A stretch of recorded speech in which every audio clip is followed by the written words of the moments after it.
Hello everyone, good morning. কেমন আছো তোমরা সবাই? আশা করি তোমরা সবাই খুব ভালো আছো, আর আমি কিন্তু বেশ ভালোই আছি।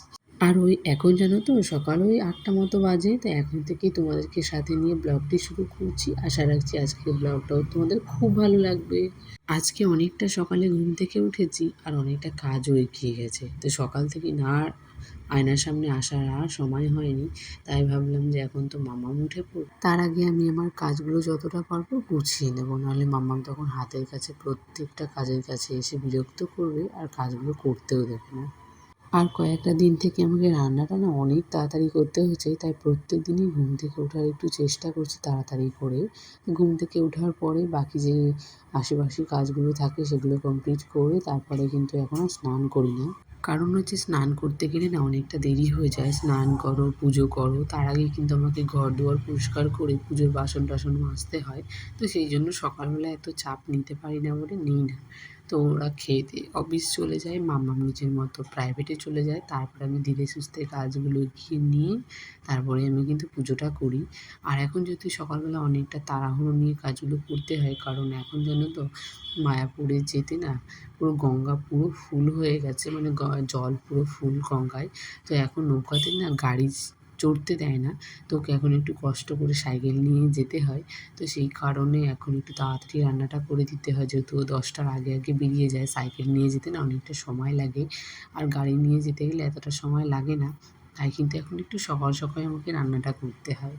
আর যে পরোটাগুলো দেখলে সেগুলো কিন্তু আমি আগের দিনে রাতে করেছিলাম, একটু বেশি করেই করেছিলাম, কারণ আমার না একটু বাসি জিনিসটা খেতে খুব ভালো লাগে। যেমন পরোটা, লুচি, যে কোনো বড়া টড়া হলে, যেমন এই এখন আসে তালের সিজনে, যদি তালের বড়া করি তাহলে সবসময় একটু বেশি করে করা হয়।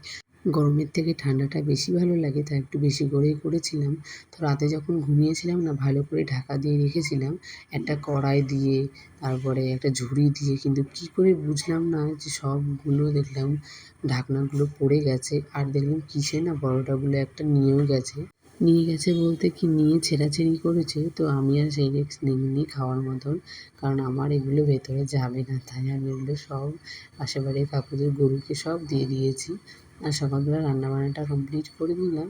এখানে কিন্তু সব বাসনপত্রগুলো জমা হয়েছিল, সব একেবারে মেজে নিলাম। রান্নার পরে পরে যদি এই বাসনগুলো মেজে নেওয়া যায় তাহলে কিন্তু তোমাদের অনেকটা দেখে মনে হালকাও হচ্ছে তো হয়ে যায়, মাম্মাম আর অনেক কাজ রান্নাঘরটা করে। অনেকটা হ্যাঁ গো, পরিষ্কারও মাম্মাম লাগে। এত বেশি তাই কাজ কিন্তু করে যে সবসময় আমার আমি একটা রান্না কাজের করার জায়গায় আমার পরে আরো দুটো মাম্মাম কাজ বাড়িয়ে দেয়। খাওয়ার এখানে আমি শাক মানে তুলে মাম্মামকে বাছছিলাম আর খাইয়ে দিয়ে মাম্মাম ওকে কিন্তু পাঠিয়ে দিই, প্রচুর তারপরে বিরক্ত আমি খাওয়ার করছিল। আগে সব কাজগুলো আমি শাকগুলো করে ঠিক রাখি। এলোমেলো করে তাহলে কী বলো ছড়িয়ে তো, একটু রেখে নিশ্চিন্তে বসে তারপরে গেছে। রিল্যাক্সে খাওয়া তো যায়। এখানে আবার ও তো সেই জন্য বিরিয়ানি আমি নিয়ে আগে এসেছিল রাতে, কাজগুলো আজকের করি, মতো বিরিয়ানি তারপরে খাওয়া কিন্তু দাওয়া আমি করে ঘুমিয়ে পড়লাম। সকালের তো ভাতটা চলো খাই। বন্ধুরা ওই আজকের সকালের ভাত খেতে খেতে বলতে পারো আমার 11:30 12টা বেজেই যায়। তারপরে তো একেবারে কমপ্লিট হয়ে গেল কাজ। তখন নিজের মতো রিল্যাক্সে বসে একটু ফোন দেখি, আরাম করে তারপর স্নান করে পুজোটা দিই। বাসন মাজার পরে সবথেকে বড় আর একটা কাজ হচ্ছে এই যে বেসিনটাকে পরিষ্কার করা।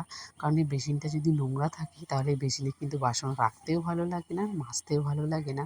তাই কিন্তু সবসময় আমি যতবারই বাসন মাজি তারপরে কিন্তু বেসিনটাকে ভালো করে পরিষ্কার পরিচ্ছন্ন করে রাখি, যেন আবার মনে হয় যে না আমি বাসনগুলো গিয়ে পরিষ্কার জায়গায় গিয়ে তো রাখি। সব কাজ এখন হয়ে গেছে। এখন মুখে একটা আমলকি নিয়েছি, কারণ হচ্ছে প্রচণ্ড ঠান্ডা লেগে গেছে। তো সেই জন্য একটু আমলকি এখন খাচ্ছি।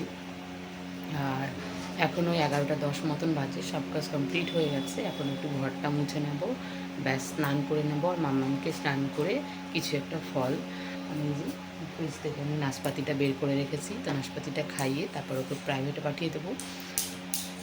ও প্রাইভেটে যাবে, আর ততক্ষণ আমি পুজো দিয়ে নেবো। আজকে সকালবেলা অনেকগুলো যেহেতু কাচাকুচি করেছি, তো তাই সকালে আজকে স্নান করে পুজোটা দিইনি। তো এখন স্নান করে পুজো দেবো, মানে বলতে পারো এখনও অনেক কাজই আছে, প্রায় করতে করতে 12টা মতন বেজে যাবে।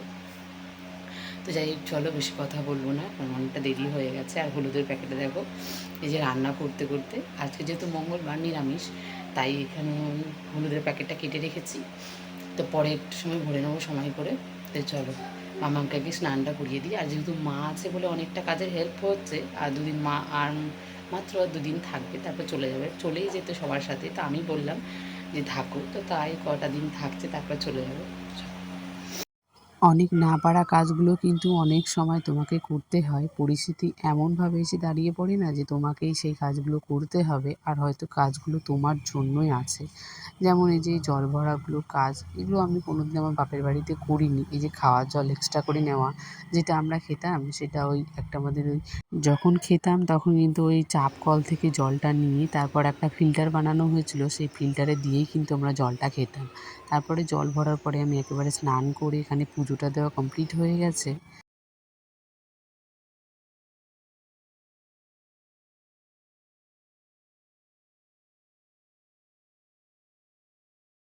আমার এদিকে লুচি ঘুগনি করতে করতে ও দেখছি বাইরে থেকে চলে এসেছে, তো ভাবলাম যে চলো তাহলে গরম গরম তুমি খেয়ে নাও, তারপরে আমি মাম্মামকে একটু ঘুম পাড়িয়ে তারপরে আমি খাবো। তো ওকে আমি ঘুগনি আর লুচিটা দিয়ে দিলাম।